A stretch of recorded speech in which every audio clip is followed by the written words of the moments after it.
Hola, Shalom. Hoy es jueves 2 de agosto del 2018.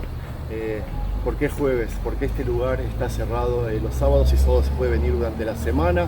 Y segundo, porque el sábado, que es el día que yo tendría que hacer mi paseo bíblico, voy a estar de paseo, pero en otro lugar, lejos de aquí, lejos de Israel.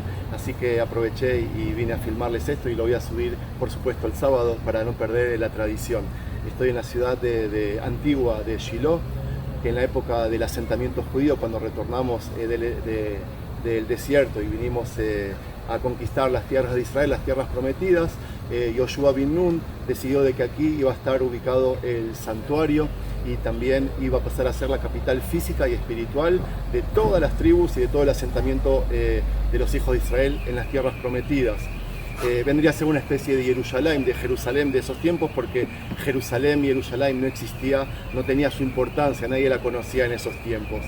Tres cosas vine a contarles hoy.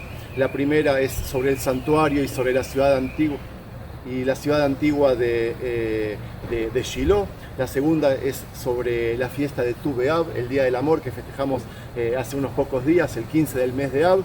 Les voy a contar porque todo sucedió aquí en un valle que está aquí cerca, que se los voy a mostrar. Y tercero, sobre el profeta Samuel, que nació aquí, se crió aquí y aquí tuvo sus primeros diálogos, sus primeras profecías con Dios. Les voy a contar la historia desde que nació y hasta que se hizo líder indiscutido del pueblo de Israel, desde Dan en el norte y hasta Beersheba en el sur. Hay mucho para contar, espero que les guste. Tengan en cuenta que hoy es día de semana, va a haber ruido, va a haber gente, pero voy a tratar de... y hay mucho viento además, pero de todas formas voy a tratar de que sea un relato lindo y que lo puedan disfrutar. Y ala, vamos. No caben dudas que este lugar bíblico fue el más importante para el pueblo de Israel, para los hijos de Israel, hasta que David conquistó Jerusalén y la transformó en su capital. La Biblia describe con exactitud este lugar que fue llamado Shiloh. Cuando nos dice en el Sefer Shoftim, en el de jueces, nos dice Vayomru ine Chag Adonai beShiloh miyamim yamima asher mitzafona lebetel mizracha hashemesh lemesilat haolam mibet el Shichma uminegev levona. Esa es la descripción. Y la primera vez que aparece Shiloh en la Biblia es en la bendición de Jacob a Yehuda, a su hijo Yehuda, el cuarto hijo, pero no se refiere a la ciudad, así que vamos a pasar directamente a la segunda cita bíblica mientras vamos recorriendo esta ciudad de Shiloh. La segunda cita quizás es la más importante incluso de todas. Está en el libro de Josué 18, cuando dice Vaikahlu kol adat bnei Israel Shiloh veyashchinu sham et ohel moed baaretz nichsheva lifnehem. Eso es lo que dice. Y luego de que los hijos de Israel entraron a la tierra prometida y conquistaron gran parte de ella, les quedaba solo asentarse, levantar viviendas fijas. Miren, este es uno de los edificios. 14 años estuvo luchando el pueblo de Israel, y en ellos el arca de la alianza con los 10 mandamientos adentro iba de un frente de combate a otro, lo iban pasando de un lugar a otro. Como los asentamientos fueron todos en las cimas de las montañas, era casi natural que se elija una de las montañas más céntricas para acampar el tesoro más grande del pueblo y donde se pueden hacer sus rezos. Cuando entramos a Israel, el primer santuario se construyó en Gilgal, al lado de Jericó. Y bueno, y después se trajo acá el santuario, que la única diferencia que tenía con todos los demás era de que este estaba hecho de piedra y no de madera de árboles. Vamos a seguir escalando mientras el monte y les sigo contando la historia. Desde el momento que se construyó el santuario aquí en Shiloh, este lugar pasó a ser el lugar central, la capital espiritual del pueblo, digamos la Jerusalén de esos tiempos. Allí o aquí vivían y trabajaban los Kohanim, y aquí también llegaba todo el pueblo 3 veces al año para las 3 fiestas nombradas en la Torá. Aquí mismo se hizo, como les dije antes, el sorteo que hizo Yoshua para repartirle territorios a las 7 tribus que aún no habían recibido las tierras, como nos describen en el Yoshua 18. Luego de que las tribus de Gad, Rubén y la mitad de tribu de Menashe habían recibido sus porciones de territorios del otro lado del río Jordán, digamos del lado oeste, luego de que la tribu de Yehudá, Efraín y Menashe salieron sorteadas primeros en aquel sorteo de Gilgal, habían quedado 7 tribus sin tierras en Israel. Yoshua vino a este lugar y hizo el famoso sorteo y después se los envió para que se asentaran. Las tribus grandes de Naftalí y de Asher recibieron grandes terrenos al norte, y tribus pequeñas como la de Binyamin, Zvulún o Isashar recibieron pequeños terrenos, aunque más valiosos en riquezas. A través del libro Jueces, Shoftim, hay mucha crítica a la falta de un líder para el pueblo de Israel, a falta de alguien que una al pueblo, que lidere, alguien fuerte, con autoridad, que evite la desunión del pueblo. Había mucha desunión entre las tribus de Israel. Hay mucha crítica para que alguien venga y ponga orden. Así termina el libro de Jueces y comienza enseguida el libro de Shmuel, de Samuel, que comienza con el nacimiento del profeta Samuel aquí en Shiloh. En este valle que ven aquí, muy verde y lleno de viñedos, de viñas, como le dije antes, se festejaba Tu B'Av.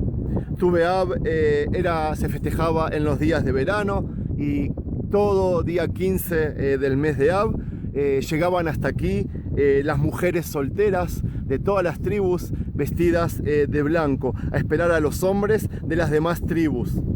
Toda esta fiesta del amor está descrita en el libro de Shoftim, el cual termina con una oración muy pesimista. Vayamim Haem en Melech Beisrael, Isha Yashar Beinav Yaseh. Como les dije antes, así termina el libro de Jueces y comienza el libro de Shmuel, en nombre del primer profeta que logra la unión entre todo el pueblo de Israel.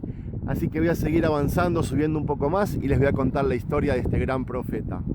Lo que vemos, como les dije antes, es la ruta 60. Ese asentamiento que hay allí atrás arriba es el asentamiento judío Elí, que está en 2 montes. Vamos. Bueno, ahora sí vamos a entrar al mirador. El Caná tenía... Uy, no, a ver, voy a tratar de entrar y les voy a contar. El Caná tenía 2 esposas, una que se llamaba Hana y otra que se llamaba Pnina. Como en la historia de Jacob. A ver. Uy, qué hermoso. Otras cuevas de depósitos o de escondites. Como en la historia de Jacob, una de las esposas le daba hijos, Pnina, pero él amaba justamente al estéril que se llamaba Hana. Hana hizo una promesa a Dios, yo creo que se los comenté en un paseo, y le prometió entregarle su hijo en caso de que nazca un hijo de forma natural. Y fue así que a ella, por una bendición del gran Cohen que se llama Ali, ahora también les voy a contar sobre su historia, logró tener un hijo al que lo llamó Shmuel, que quería ser a él, que Dios, digamos, la escuchó, y a los 8 días dejó de darle de mamarlo y lo entregó al santuario, lo trajo a esta ciudad del santuario para que pase a trabajarle a Dios toda su vida. Eso es lo que estamos viendo ahí. Se trata del santuario que ahí mismo, aquí mismo creció Shmuel. Allí vio los pecados del pueblo y aquí mismo escuchará por primera vez la voz de Dios. Aquí mismo es donde Samuel se convertirá en el líder más popular del pueblo, desde Dan y hasta Beersheba. Dan en el norte y Beersheba en el sur. Estamos recorriendo toda la ciudad de Shiloh. Y ahí estoy viendo que hay un cartel que dice Tfilat Hana. Hana, la madre de Shmuel. No sé bien a qué se refiere, pero supongo que se refiere a ella, por supuesto. Acá tenemos una vista panorámica, digamos, de la ciudad de Shiloh. El viento está terrible, pero a mí no me va a vencer. Yo voy a seguir. Acá también vemos también las banderas con las 12 tribus de Israel. Tfilat Hana, el rezo de Hana, como les dije antes.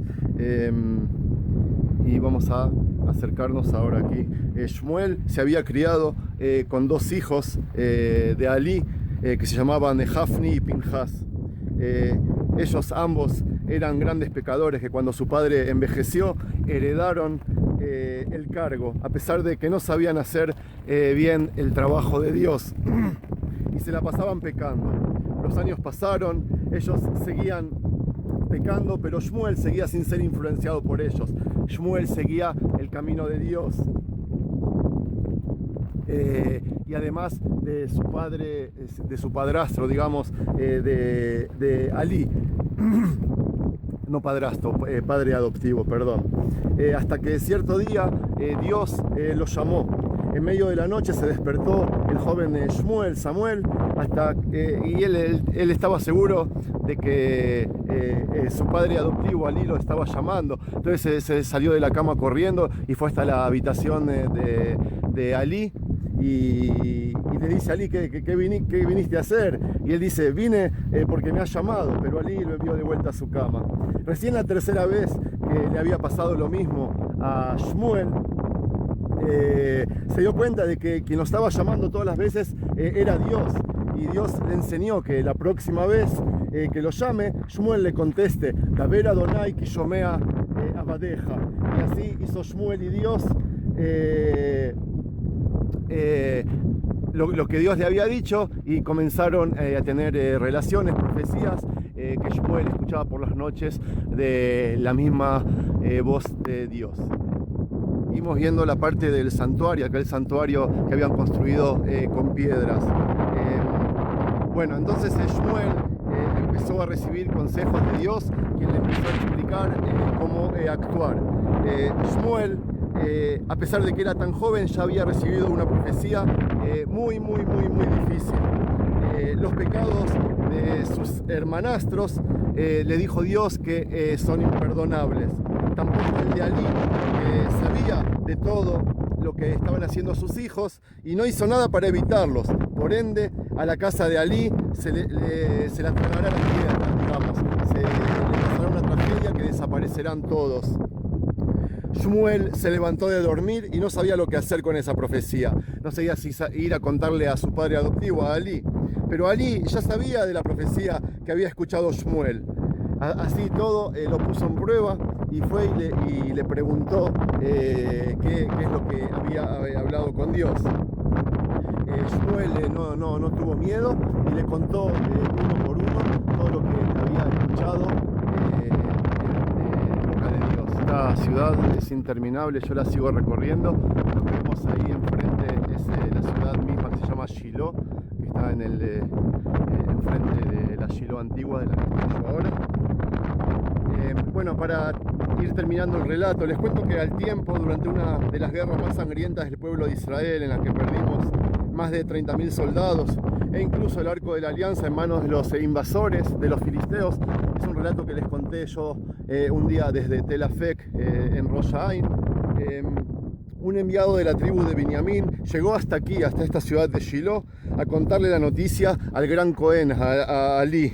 Le dijo que perdieron la guerra, que ambos hijos de él habían muerto, y le seguía contando. Y de tantas malas noticias, cuando le terminó de decir de que el Aron Avrit, el arco de la alianza, se lo llevaron como rehenes los filisteos, Ali se cayó al piso y murió en el lugar. Así se completó la profecía de Shmuel y concluyó la dinastía de los Kohanim. Por si esto fuera poco, los filisteos, los invasores, llegaron hasta aquí, esta misma ciudad, y destruyeron toda la ciudad, toda la capital de Israel, incluido el santuario que estaba allí. ¿Cómo sabemos de esto? Irmiau, el profeta Jeremías, fue quien describió esta desgracia cientos de años más tarde, cuando quiso advertirle al pueblo que por pecados como esos caerá el próximo santuario, el próximo templo. Kilejuna el mekomí ayer beshilo, ayer shikanti shmei sham berishona. Begau et ayer asiti lo mifnei raat amei Israel. Esto está relatado en Jeremías 12. Listo. Acá voy a terminar el paseo desde la ciudad de Shiloh.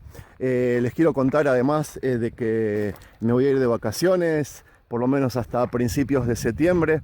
Me voy a pasear no muy lejos de aquí, Jordania, Egipto, Sudán. Así que en los próximos fines de semana no van a haber paseos como los que estuve haciendo este último año, pero supongo que cuando retorne en septiembre y entre las fiestas vamos a volver a hacer estos paseos. Espero que les haya gustado. Si es que les gustó el paseo, háganmelo saber. Y listo, que les vaya bien. Shalom a todos.